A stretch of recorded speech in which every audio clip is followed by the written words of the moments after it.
The first car sold by the company in July 1903. 1908, Ford Model T. This is Ford's most famous early model.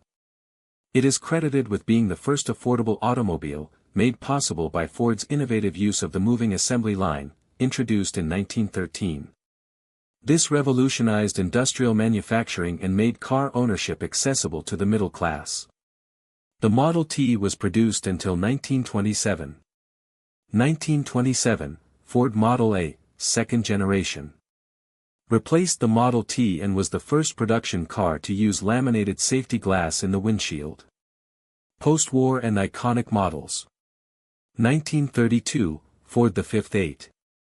Ford introduced the first low-priced car with a powerful V8 engine.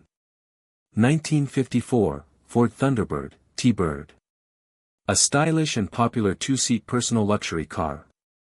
1964, Ford Mustang. One of the most successful and enduring models, creating the pony car class. It has remained in continuous production since its launch and became a global icon of American muscle and performance. 1966, Ford Bronco. The original compact SUV/off-road vehicle